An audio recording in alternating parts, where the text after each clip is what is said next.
In the Bethel area right now.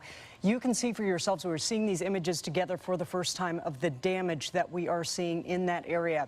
Now, KIRO 7 Chief Meteorologist Morgan Palmer was able to look through all of the information he's gathering from the Weather Center to tell us what happened. We'll get back to those pictures right away, Morgan. But what kind of event was this? Definitely a tornado.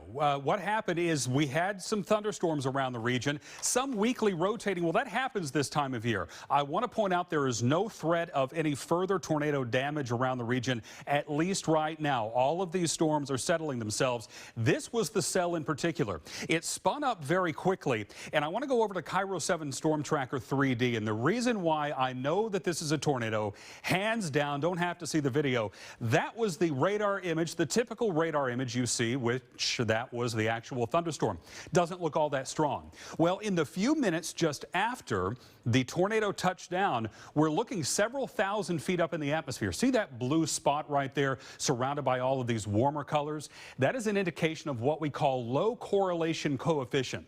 That is a simple meteorological term saying the radar is seeing objects of different sizes and different shapes about 3,000 to 5,000 feet up in the cloud. That doesn't happen with rain or anything else meteorological. That is debris, folks. That is lofted 3,000 to 5,000 feet up into the atmosphere from a tornado. Whenever we see a debris ball, and that's what we call that, we often see it minutes after the storm because the damage or the debris has to be lofted high in the atmosphere. But when we see that, that is very simply and very certainly a tornado, and the National Weather Service confirms that. That system has now moved into northern King County and died out, so it is of no threat to anybody else. Around the rest of the area, we have some thunderstorms north and south, but again, they're behaving themselves. So we're looking for this damage. And let's go back to you, Monique, at the desk. That damage is significant, more than we typically see from our very weak tornado touchdown. Yeah, Morgan, you were talking about what it looked like on Storm Tracker. This is what it looked like with the human eye, and you were talking about the debris getting kicked up in the air. Can you make a correlation for us between what we just saw on Storm Tracker and what we're seeing in this video? Absolutely, no doubt about it. That's a tornado. Obviously, you see the debris being lofted and spinning around the funnel right there. This probably was not on the ground for more than a minute, given that these cells have been moving about 30 plus miles per hour today. So it dipped down. It was likely spinning, and again, many of our thunderstorms around here on a day like this do have some rotation to them, but it came down right there at the very beginning of that video. You see the very clear condensation funnel. That is the actual tornado cone itself, and then the debris being picked up and lofted around that. That looks like a tornado that's stronger than our weakest, which are typically EF 0s and 1s on the scale. We could be looking at something more significant, but a survey team will have to get in there. Of course, what is of immediate concern, have there been any injuries? And Morgan, exactly what you're saying, the Northwest storm watchers are the National Weather Service. We're just hearing from them right now that they are going to conduct a tornado survey tomorrow morning. As you said, they can't speculate on the strength of that tornado until they get out there, but this is part of what they'll be finding. We're seeing a lot of tree damage out there that have been broken in half. We see that tree coming over right now, and some crews also responding to the area. Now, Morgan, we know we hit just before 2 p.m. Right. Nobody had any warning, so we're looking at damage that nobody was prepared to take shelter from. Right, there was no warning issued from the National Weather Service in Seattle, and the reason for that, this system, while it did have a bit of spin to it, and we were noticing that this system, this thunderstorm, had a bit of spin to it, it wasn't very strong. It wasn't, say, pegging the meter. What sometimes happens, and this has happened before down in the South Sound several times over the past few years, it gets into an area, a very localized area where you have an increasing twisting of the wind as you go up higher into the atmosphere just off the surface. And that can take what is a simple updraft into a thunderstorm where you have some air being lifted and it starts to twist it. And as it twists, it often starts spinning faster, sort of like a figure skater. When he or she pulls his or her arms in, they spin faster. If you can get that spin sort of condensed into a shorter and a smaller tube, you can get that tornado spin and the actual circulation to come down to the ground.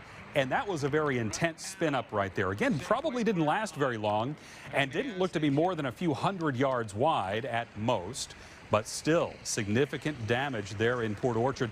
But it happened so quickly that with the National Weather Service radars scanning every few minutes, sometimes these systems can come down, touch the ground, and then be back up in the sky, the tornado actually being off the ground at circulation before we have the chance to even see that. So that's why when we started hearing reports, I was able to immediately go back to the Cairo 7 Pinpoint Storm Tracker 3D. And if we can come back to that real fast here in the Weather Center, I can show you this right there, that blue spot just past the Bethel community, mainly on the south side of Port Orchard. That was a few minutes after the tornado touched down. This was an area where the radar is actually seeing objects of different sizes and different shapes. Low correlation. The rest of this around here is rain, but that right there is a very clear sense that this fairly innocuous, fairly moderate looking thunderstorm actually produced a tornado that took debris from the ground, leaves, and now we're also looking at probably parts of buildings, lofting it into the atmosphere,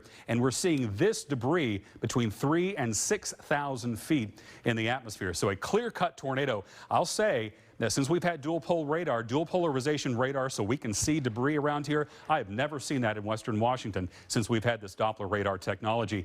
But we're only able to see that a few minutes after the actual tornado touchdown, and we didn't get really solid assurances from the radar that this thing was spinning fast enough to produce a tornado. So that's why I think there was some localized spinning, probably caused by our very varied terrain around here, a hilly terrain that allowed what was simply a slow updraft that had a little bit of rotation to it to start to spin fast, only for a couple of minutes. And meteorologist Morgan Palmer is actually tracking this storm. And Morgan, it was brief, but some debris was lofted thousands of feet into the air. Right, and miles downstream. When we mentioned a few moments ago that debris was scattered for miles, I'm going to show that to you on the Cairo 7 Pinpoint Storm Tracker. Now, first of all, this was earlier this afternoon as the storm moved just south of, say, downtown Port Orchard, right in here. About 151, about 155 is where we had that tornado develop, came down to the ground, and then went right back up in the cloud very quickly, but not before it caused a lot of damage. This is an unusual look. I don't think I've ever shown this to you on the Cairo 7 Pinpoint Storm Tracker 3D. This circle right there, this blue dot, is an indication of the debris being lofted from the tornado up into the sky. The debris is actually being detected at about 3,000 feet. Taking the Pinpoint Storm Tracker 3D, tilting it on its side here, you're looking here at a cross-section of the atmosphere. So I'm slicing the storm right from top to bottom, 10,000 feet in the air, 20,000 feet. Right here, bounded by this white line, see these cool colors? The radar is actually seeing objects of different sizes and different shapes up in the cloud. That should not happen. It should be all raindrops. So we know that is tornado debris being lofted into the atmosphere. There are no further tornado issues around Western Washington. I am pinpointing, though, another storm on the way later this week coming up. All right, Morgan, thank you. Meantime, we have team coverage with gas leaks and power outages. Morgan, what are you thinking as you look at this video? Well, a couple of things. First of all, the National Weather Service won't get in there until tomorrow morning. Of course, they need the cleanup to kind of start. Also, something as we were noting, those people standing around, the good news is there wasn't a whole lot of commotion in those neighborhoods, indicating hopefully there aren't any active injuries being worked. On the other hand, I'm hoping that the power lines that are there in that area are not energized, because that can cause a serious threat to anybody wandering around after a tornado. We don't typically deal with that. We know about earthquakes and how to turn off the gas and how to shut off power to our homes. If you happen to be watching us and have some damage from this, I would urge you to do exactly those precautions. Your exercises after an earthquake, shutting off the gas and turning off the power mains if you can safely do so. I imagine the power is probably out in this area around Port Orchard. The damage here, again, is not something that we typically see here in the Pacific Northwest. We often have EF0, occasionally EF1 tornadoes that hopscotch around or just sort of dip down very briefly and come back up. This looks to have perhaps been on the ground for a minute, maybe even longer than that from the video and from the damage, even though it was moving at a significant clip. And the damage is worse than we often see. And these look to be relatively well-constructed homes, which would often withstand with just some extremely minor damage, the weakest of tornado. situation. So again, Morgan, the kinds of storms we normally get compared to what caused this today. Right. When we have a high wind warning around here for a windstorm, we're looking at winds gusting over, say, 60 miles an hour. An EF1 tornado, let's just say it's an EF1 tornado. That is considered a moderate tornado. There's one type of tornado or one scale below that called EF0. That's what ours typically are. An EF1 goes from about 86 to 110 miles an hour. EF2 starts at about 110 and goes to 135 miles an hour. And the damage on that is sort of labeled considerable. Then you have EF3, 4, and 5. The National Weather Service has put point blank just a few minutes ago that they will not have a damage survey tonight. They will not also speculate on the rating tonight. And so just eyeballing this, having seen tornado damage in the plains, in Oklahoma and Texas, having chased storms for a number of years earlier in my life and my career, I would look at this and say EF1, maybe EF2 damage, somewhere in that scale. But these look to be fairly well-constructed homes, and that's an important part of the damage assessment. Hopefully no one has been hurt or worse from this. The damage will take time to clean up. And I'm also hopeful that folks heed that evacuation area that has been labeled because of the gas that is apparently leaking right now.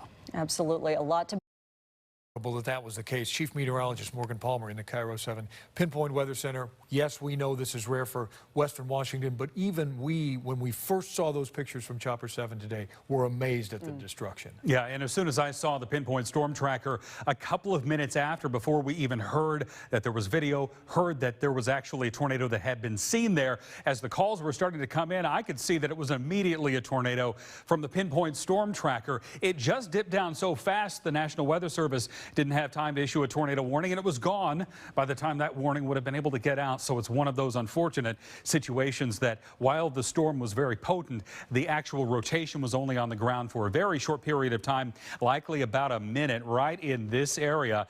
And here's why I knew immediately. This is the Pinpoint Storm Tracker 3D in what we call the dual polarization mode. We've had this capability since 2011, since this technology was installed on the Doppler radars around the region. But all of these warmer colors here, the pinks, the reds, those are all raindrops. Those are raindrops and other items in the atmosphere that the radar sees are all the same size and same shape. Right here, this blue color, this is what we call uncorrelated, meaning that the radar, the beam is bouncing off things of different shapes and sizes, and that's not supposed to happen in a cloud. That is only debris from the tornado, and we can see that that debris, these cooler colors here, lofted about 6,000 feet up into the atmosphere. This is 10,000 feet, 20,000 feet. 6,000 feet is more than a mile up. That's indicative of a tornado that definitely had some significance to it, as we're seeing from those pictures on the ground and all that video. Fortunately, the rain has moved out from Port Orchard this evening. The last hour showed a heavy band moving through. I'm pinpointing, though, when our next storm system moves into Western Washington, and it's coming in less than 2 days straight ahead. Okay, Morgan, thanks.